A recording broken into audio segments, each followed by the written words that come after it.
The pandemic curbed the crowds, but celebrations across the world still took place to welcome the arrival of the new year. The pandemic tops the list of concerns for most world leaders, while Russia concentrates on security. 1 year on from Brexit, Euronews hears from those who think they were misled by the campaign for the UK to leave the EU. The world has been saying goodbye to 2021 after a year of dealing with a global pandemic that's still raging as we go into 2022. In the Russian capital Moscow, there were the usual spectacular display of fireworks, but not the regular crowds in Red Square, as COVID restrictions continue to limit celebrations. The festivities in Greece were also limited to lighting up the sky after the health minister banned music as the country copes with a surge in cases. In the German capital, even the fireworks were more muted this year, although the sky did come alive around Berlin's Brandenburg Gate to welcome in the coming year. Normally tens of thousands of people would be there to celebrate, but at present mass gatherings are forbidden by the government. As usual, the Eiffel Tower took centre stage in Paris, but with few crowds. French President Emmanuel Macron expressed hope for 2022 on Friday as the country registered an unprecedented 232,000 new COVID cases.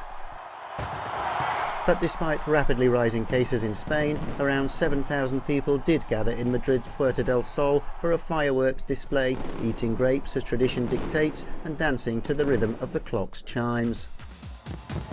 The annual spectacular light show in Sydney went ahead despite the city being at the centre of a surge in cases. Crowds were far smaller than in pre-pandemic years, when as many as 1 million revellers would pile into the city centre. But crowds were in evidence in Taiwan as people gathered at the 101 skyscraper in the capital Taipei on Friday night to bring in the new year. A spectacular display in Bangkok too late on Friday as 2021 drew to an end in Thailand. New Year's Eve prayers, which are usually held in Buddhist temples around the country, were held online instead. And the sky lit up from Dubai's Burj Khalifa, the world's tallest tower, as the clock struck midnight in the United Arab Emirates. Along with the fireworks, the other thing all countries have in common is hoping for a better year in 2022.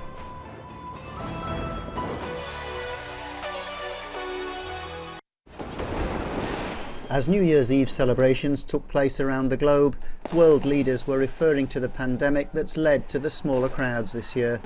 In Germany, the new leader emphasised the need to go forward with the vaccine effort. We know that those who have not yet been vaccinated are particularly at risk of contracting the disease and suffering long and severe illness. I therefore appeal to you once again, get vaccinated.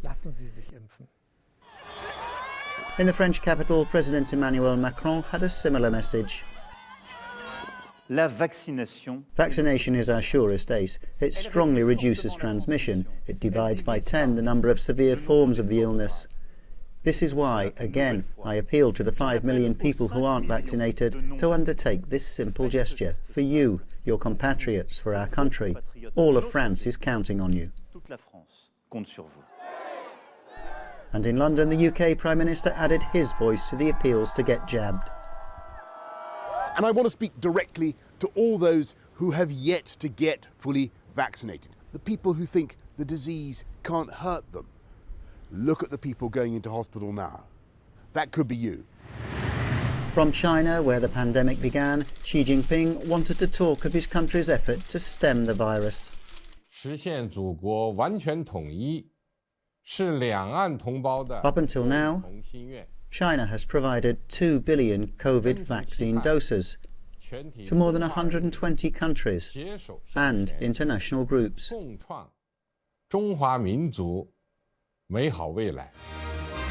But in Russia, Vladimir Putin chose to concentrate on security and politics.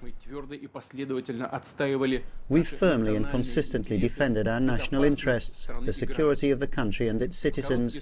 We've promptly restored the economy, and we're approaching implementation of strategic development goals. Of course, there are plenty of unsolved issues, but we have overcome this year in a dignified way.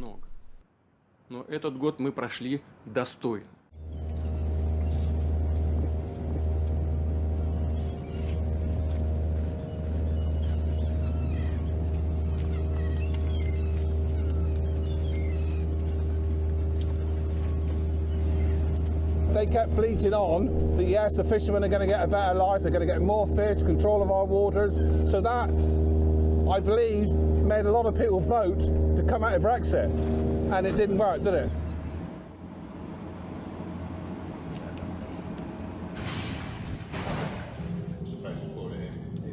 We were promised the frictionless deal, the trade would continue exactly as it happened before, and it was all complete and utter lies, because what we're seeing is the total and utter opposite of that.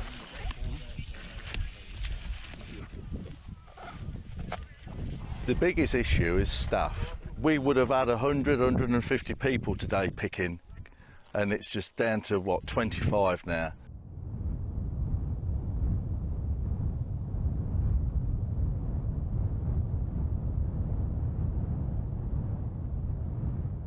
Restricting free movement has had a devastating impact, but not just on horticulture or agriculture, on pretty much every sector where people from abroad have been working in those sectors for years, and now they're going home.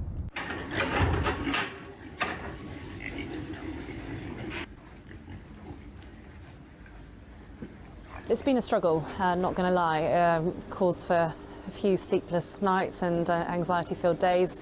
There's so many pigs backed up on farm, and there's just nowhere else to put them. And for hospitality and tourism, a sector that has previously relied on full-time European staff, the past 12 months have been difficult from start to finish.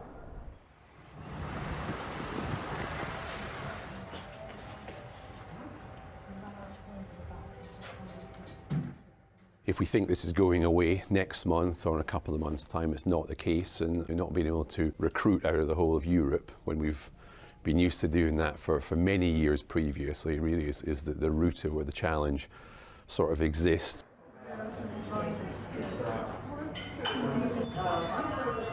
But for us, it's been very traumatic because of the absolute acute staff shortages, and it has been really hard with deliveries. You know, there is no guarantee anything will come.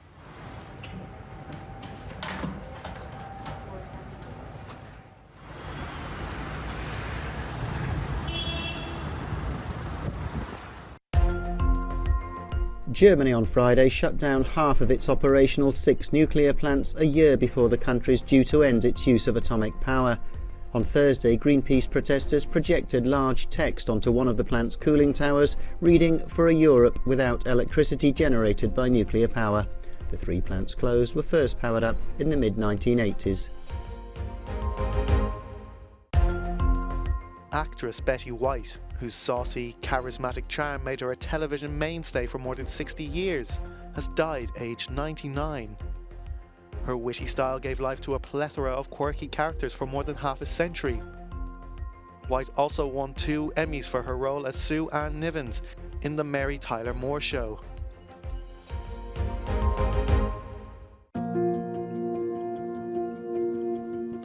After being acclaimed at the Met in New York, the Guggenheim Museum Bilbao hosts Alice Neal in Spain until February.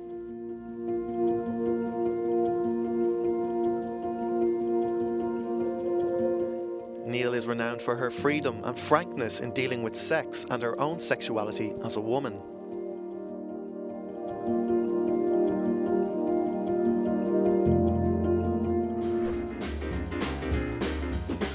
The Musée du Luxembourg in Paris pays tribute to one of the most mysterious photographers who ever lived. Vivian Maier worked as a nanny in New York all her life, spending her time photographing the world around her. Her countless photographs were discovered after her death in 2006. I'm the mystery woman.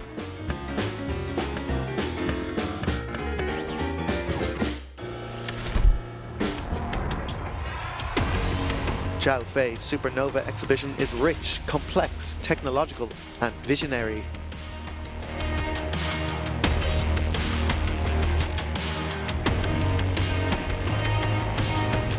Fei offers a global reflection on our modern societies and our position as individuals, caught between the real and the virtual, memory and oblivion.